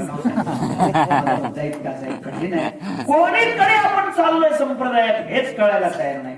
माझी प्रेमाची विनंती आपल्याला, जळो आता नावरू माझी पाप गाठीचे, याच्यातून बाहेर पडायचे. बरं आता आहे का, ज्याचा आपण अभिमान धारण केलाय, अभिमान कशाचा धारण केलाय? शरीराचा. अभिमान धारण कशाचा केलाय? नावाचा. ज्या शरीराचा तुम्ही अभिमान धारण केलाय तुकोबाराय सांगतात, मुळामध्ये तुम्ही ज्याचा अभिमान धारण केलेला आहे ते तरी खरं कुठं आहे हो? ते लटक आहे. लटक्याचा अभिमान, लटक्याचा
लटिक्याचा अभिमान होता सीन पाववेत. लक्ष द्या, अभंगाच्या 3ऱ्या कडव्यामध्ये तुकोबाराय सांगतात, ज्याचा आपण अभिमान धारण केलाय म्हणजे ज्या देहाचा अभिमान धारण केलाय ते खरं तरी कुठे आहे? एक ऐका, अभिमान जरूर धारण करावा, पण कशाचा? खऱ्याचा, सत्याचा. जे सत्य आहे, जे खरं आहे त्याचा याचा धरीन अभिमान. करीना फुले जतन, याचा धराचे अभिमान. आपण ज्या देहाचा अभिमान धारण केलाय तुकोबाराय सांगतात, देह आधी काय खरा,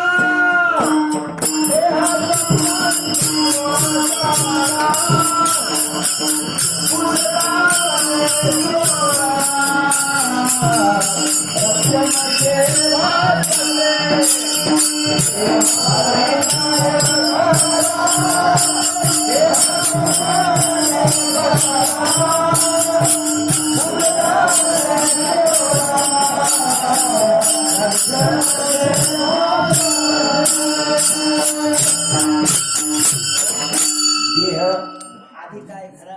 मुळात ज्याचा आपण अभिमान धारण केलाय आणि त्या अभिमानामुळे आपण शिनलोय, दुःख पावतोय, ती वस्तूच मुळात कशी खोटे काय आहे. दोरी पडलेली होती. काय पडली होती?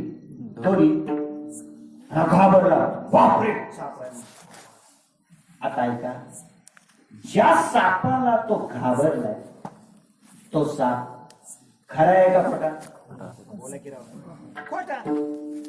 म्हणजे ज्याला तो घाबरलाय तो साप कसा आहे? खोटा आहे.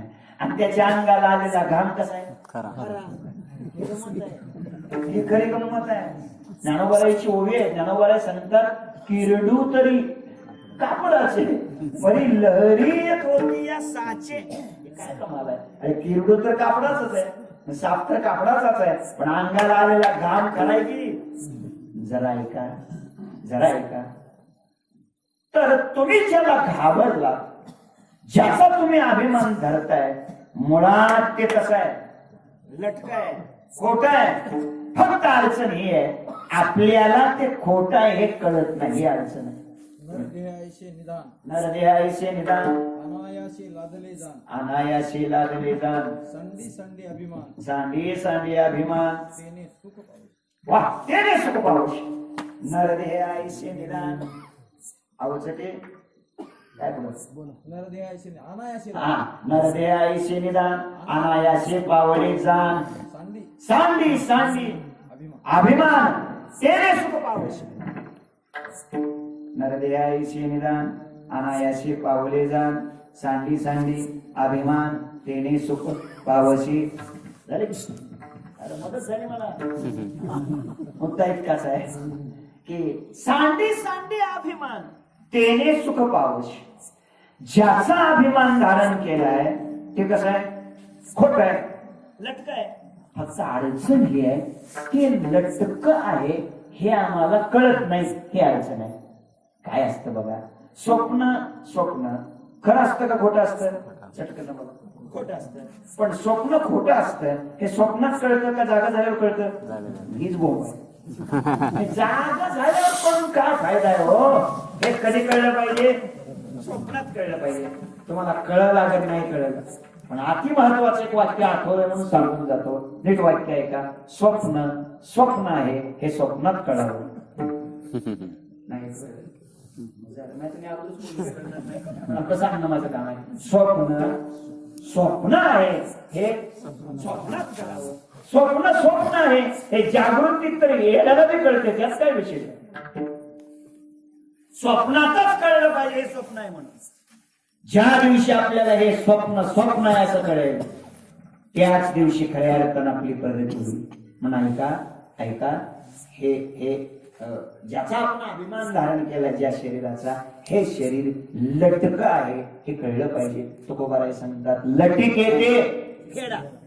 तुका म्हणे जाय पिढा. कसं आहे ऐका, लटक म्हणजे खोट आहे हे कळावं. म्हणजे मोह नष्ट होतो आणि ते आपल्या जीवनाला घातक आहे हे एक कळावं.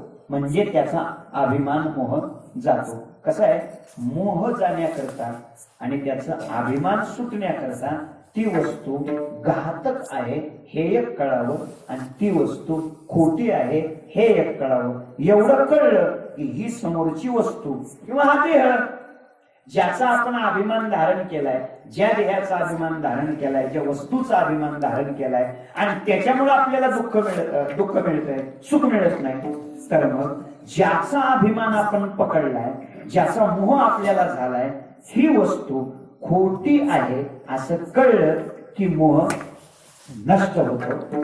ती वस्तू आपल्या जीवनाला घातक आहे हे कळलं की अभिमान नष्ट होतो आणि अभिमानानं मोह खलास झाला की जीवनातलं दुःख नाहीच होतं आणि दुःख संपलं की जीवन सुखी बनतं. तर मग आजच्या चिंतनात आत्ताच्या फक्त ती वस्तू घातक आहे हे कळलं की त्याचा मोह जातो. ती वस्तू खोटी आहे हे कळलं की त्याचा मोह नष्ट होतो. एवढा मुद्दा मी आपल्या पुढे 2-4 मिनिटात सांगतो आणि सेवा समाप्त करतो. ऐका, पंगत बसली होती, जेवायला सुरू करायचं, संकल्प झाला होता, अन्नशुद्धी आली होती, म्हणजे तूप वाढलं होतं, ओम सहना भवतु झालं होतं, आता सुरूच करायचं. आणि तेवढ्यात शेजाऱ्याने सांगितलं, गोविंदराव जेवू नका. का?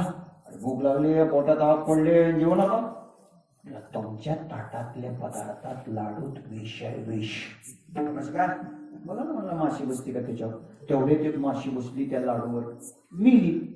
त्याच्या लक्षात आलं आपल्या पात्रातल्या पदार्थात विष आहे. आता बोला, जेवल का?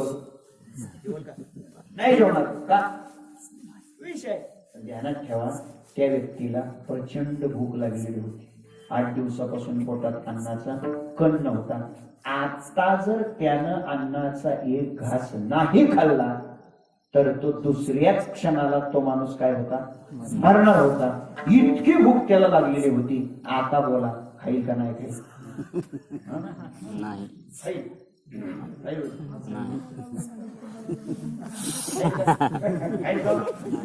काय झालं नाही खायला? हे बघा, समजा खाऊन काय होणार आहे? नाही खाऊन काय होणार आहे? मग न खाऊन मरण्यापेक्षा खाऊन मेलेलं काय वाईट? पण नीट आहे का? तरी सुद्धा तो खाणार नाही. त्याचं काय नाही, तो होता माळकरी. काय होता? माळकरी. त्याने विचार केला, हे खाऊन जर आपण मेलो तर आपल्याला पीएम करायला येतील का नाही? पोस्टमार्टम करायचं. मग काय उपयोग आहे? तो म्हटलं, हे न खाता जर मेलो तर लोक ज्ञानबा तुकाराम वाजवीत तरी नाही. मला इतकं उत्तर पाहिजे, पात्रातल्या पदार्थात विष आहे हे कळलं की माणसाला त्याचा मोह काय होतो? संपतो. विषय रांधिली रससोय, जय जेवणारा ठाऊई होय, तै तो ताटची सांडुनी जाय, जिया परी तैशी संसारा या समजता, जाणी जे जय अनित्यता, तै वैराग्य दवडिता पाठी लागे. ऐका, दुसरा मुद्दा सांगतो, म्हणजे खोट म्हणजे ते घातक आहे कळलं, मोह संपला.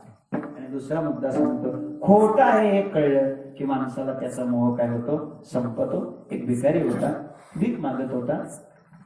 4-5 घरं भीक मागून झाली होती. एका मातोश्रीने त्याला भीक वाढली होती. त्यात घरात गेली होती. तिचं लहान मुलगा होतं, 3-3.5 वर्षाचं. हातात 5 रुपयाचा ठोकळा होता त्या मुलाच्या आणि ते मुलगा खेळत होतं. भिकाऱ्याने बघितलं, त्याने विचार केला, पुढची 5 घरं शोधण्यापेक्षा, मागण्यापेक्षा इथंच या मुलाला 4-2 पैशाची चॉकलेट खायला देऊ आणि गोड बोलून नादी लावून याच्याकडचा 5 रुपयाचा ठोकळा देऊ. म्हणून तो भिकारी तिथंच घुटमळत होता. घुटमळत होता. आणि काय झालं, शाळेची मधली सुट्टी झाली आणि या मुलाचा थोरला भाऊ 5वीत शाळेत असलेला 11 वर्ष वयाचा, ती भाताची सुट्टी झाली, पाणी प्यायला पोरगं घरी आलं. त्यानं बघितलं आपल्या भावाच्या हातात 5 रुपयाचा ठोकळा आहे, तो घेऊन खेळतोय. भिकारी त्याच्याकडे बघतोय. भिकारी ते घेण्याचा प्रयत्न करतोय आणि म्हणून त्या मुलानं आत घरात जाताच आईला हाक मारली, आई बाहेर, बाळूच्या हातात 5 रुपये, तो खेळतोय. भिकारी त्याच्याकडे पाहतोय, तो घेण्याचा प्रयत्न करतोय, तू लवकर बाहेर ये. असे बाहेरून आवाज दिला. तो आवाज आईच्या कानावर पडला. पण नेमकी आई स्वयंपाक करत होती, भाजी करत होती आणि त्यातल्या त्यात भाजीला फोडणी देण्याचं काम चालू. फोडणी देण्याचं काम फार अवघड असतं. का फोडणी जिला जमली स्वयंपाक जमला, नाहीतर मटेरियल काय सगळ्याकडे सारखंच असतं की तुम्ही जागे का? म्हणजे मटेरियल असतं की सगळ्याकडे तेच असतं. गाथा, ज्ञानेश्वरी, भागवत, गीता, पंचदशी, मटेरियल सगळ्याकडे सारखंच असतं की, पण फोडणी जमली पाहिजे. फोडणी जमली की मग रोज तारीख. फोडणी जमली आणि मग ती नेमकी फोडणी देत होती. म्हणून आईनं आतूनच आवाज दिला मोठ्यानं, त्याला ऐकू जायला असं, घेऊ दे घेऊ दे, खोटे खोटे. महाराज हा आवाज जसा त्या मुलाच्या कानावर गेला तसा असतो त्या भिकाऱ्याच्या कानावर गेला. अक्षरशः त्याचा चेहरा फोटो काढायसारखा झाला. हो, ते म्हटलं उगच 8 वाजल्यापासून 10 वाजेपर्यंत बसलो. ऐका ऐका, एका सेकंदात त्या भिकाऱ्याचा त्या 5 रुपयाचा मोह बोला की सुटला. कुणाचा मोह सुटला? भिकाऱ्याचा. कशाचा? भिकाऱ्याचा सुद्धा मोह सुटतोय. हो, सुटला मोह महाराज. खोटा हे कळलं की माझ्या मुद्द्याकडे लक्ष द्या. वस्तू पदार्थ खोटा आहे हे कळलं, मनुष्य बाजूला निघतो. म्हणून तुकोबाराय सांगतात, बाबांनो, अरे तुम्ही ज्याचा अभिमान धारण केलाय तो लटका आहे. लटक्याचा अभिमान होता शिन पाववी. आणि म्हणून ऐका, हे लटका आहे हे कळण्याकरता, त्याचा अभिमान जाण्याकरता एक. दुसरी गोष्ट, नाव रूप याचा अभिमान जळून जाण्याकरता 2. पाप नष्ट होण्याकरता 3. त्याच्यामुळं जे अहंकाराचं ओझ झालेलं आहे ते नाहीच होण्याकरता 4. आणि साचे निनावे आणि आरोपीचे असं सुख जीवनात मिळण्याकरिता या सगळ्या गोष्टी जीवनात तेव्हाच होतील, त्यानेच होतील. महाराज याचं उत्तर अभंगाच्या 2ऱ्या चरणात देतात.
संताचिया चरण रजे उतरू जे मातीचे.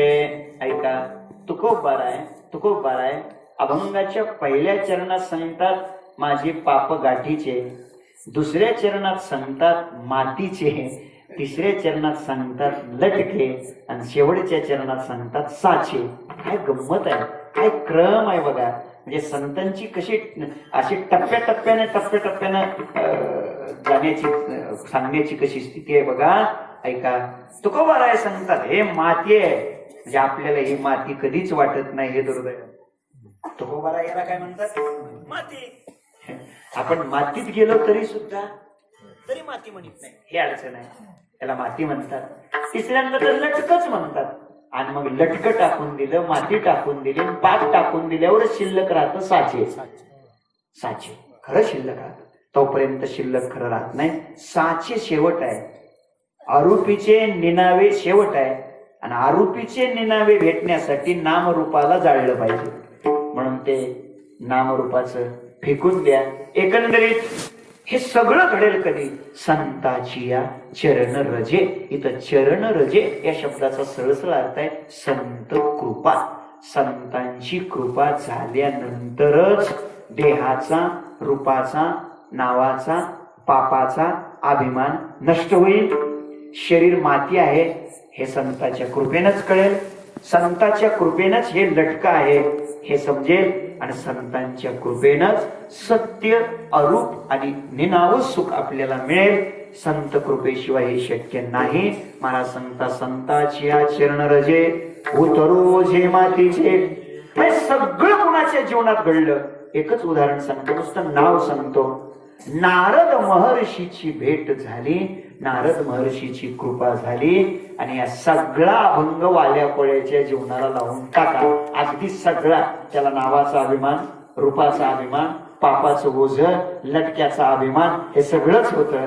हे नारदाच्या कृपेने हे सगळं नष्ट झालं आणि साचे, निनावे आणि आरोपीचे असं सुख त्याला मिळालं. आपल्याही जीवनामध्ये ती संत कृपा व्हावी आणि आपलं जीवन यशस्वी व्हावं, सुखी व्हावं. संतांच्या कृपेने नावाचा अभिमान कोणाचा गेला, रूपाचा अभिमान कोणाचा गेला, पाप कोणाचं गेलं. संतांच्या कृपेने हे लटकं आहे हे कसं कळालं? हा एक स्वतंत्र निवांत चिंतनाचा विषय आहे. पुन्हा कधी भेट झाली तर आपण याचा विचार करूया. आता वेळ संपलेली आहे. एकंदरीत जाळा काय सुरुवात काय? जळो आता नावरूप माझे पाप गाठीचे, नाव रूप पाप हे सगळं जळून गेलं पाहिजे. ज्ञानोबारायची ओवी सांगतो आणि थांबतो. ज्ञानोबाराय सांगतात, नाव रूप हरपो माझे असते पण लोपो. नाव रूप हरपो मज झने वासिपो भूत जात. ज्ञानोबारायांचं बोलणं आहे, नावाच्या रूपाच्या नाव रूप माझं हरपलं पाहिजे आणि मी कोणीतरी आहे या असतेपणातून मी बाजूला गेलो पाहिजे. हे सगळं माझ्या जीवनामध्ये घडावं. ते कधी घडेल? संत कृपा झाल्यानंतर. ती कृपा आपल्या जीवनावर व्हावी म्हणून आपण संतांचं चिंतन करू. ज्ञानेश्वर माऊली ज्ञानराज माऊली जय जय ज्ञानेश्वर माऊली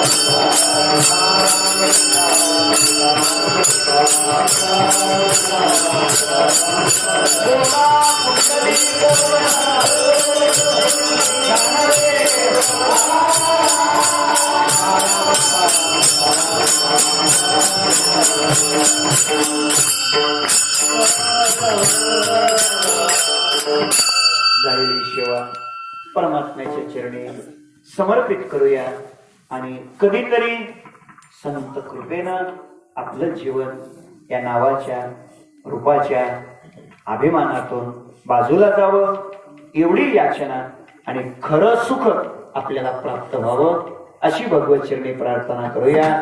परमपूज्य परमश्रद्धेय पूज्य महाराजांच्या आणि महाराजांच्या आदेशामुळे मला इथे येण्याचं आणि सेवा करण्याचं सौभाग्य लाभलं. खरं म्हणजे आज हरिदिनीचा दिवस आहे, एकादशीचा दिवस आहे आणि तेरच्या वारीचा दिवस आहे. मागच्या वर्षी असंच अडचणीनं आलो नाही, त्यामुळे म्हटलं आता दोनदा सारख्या सारख्या चुका करणं बरं नसतंय आणि या भागात आपल्याला पुन्हा पुन्हा यायचं असतंय, चांगलं नसतं, बरं नसतं. या दृष्टिकोनातून त्यांचा आदेश शिरसावंदे म्हणून इथे येण्याचा प्रयत्न केला. गोडाशे टाळकरी, भजनी मंडळी, मृदंगाचार्य आणि तुम्ही सगळे परिसरातून आलेले श्रोते, या सगळ्यांचंच मनापासून अभिनंदन करतो. आणि बरं वाटतंय ना, या 8 ते 10 बरं वाटतंय की नाही? बरं वाटलं का तुम्हाला? 8 ते 10ची वेळ बरी वाटली ना? हा, मग आता उद्या सुद्धा असंच करा, 8 ते 10च करा. आणि असं थोडं आता हे आणा जरा कमी कमी, प्रत्येक ठिकाणची निदान थंडीच्या दिवसातल्या तरी वेळा कमी आणा, म्हणजे थोडंसं बरं राहतंय. तुम्हाला थंडीत जायचं असतंय तरी सेवा समर्पित करतो. आणि आता मी काही कोणाकोणाची नावं काही घेत नाहीत, कारण आज आता ऐकलेच जळ आता नाव रूप. आता काय तुम्हाला तरी नाव घेवाच वाटतंय, पण आता कोणाचं काही नाव वगैरे घेत नाही, कारण आता सध्या आपलं नाव रूप सगळं चढून गेलंय. कोणाच्या ध्यानात सुद्धा नाही आपलं नाव काय आहे, कीर्तनापुरतं तरी. तेव्हा झालेली सेवा प्रभूचरणी समर्पित करतो, चिंतन सेवेला पूर्ण विराम देतो. म्हणा तुका म्हणे अरूपीचे, तुका म्हणे अरूपीचे, तुका म्हणे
Hey,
उद्या या ठिकाणी वारकरी संप्रदायाचे अध्वर्यू वारकरी संप्रदायातील क्रांतीसूर्य गुरुवर्य बंडा महाराज कराडकर तात्या ते येणार आहेत.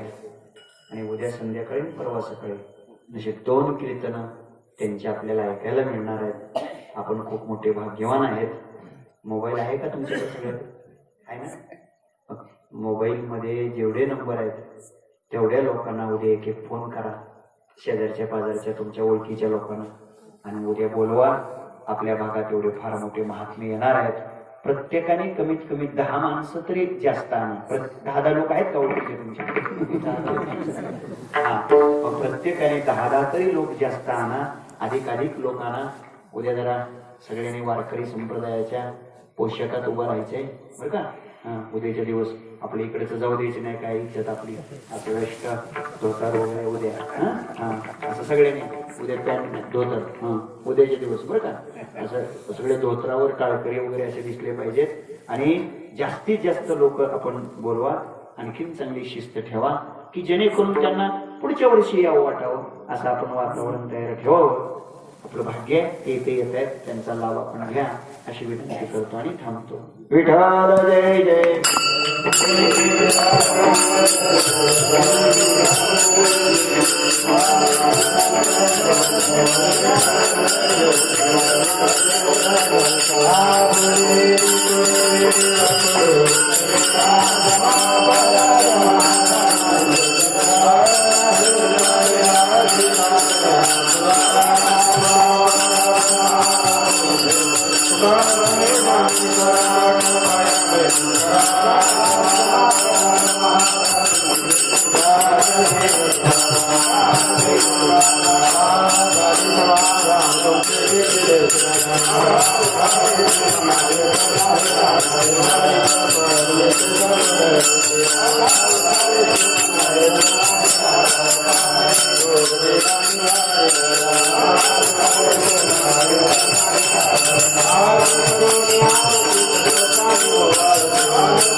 Thank you.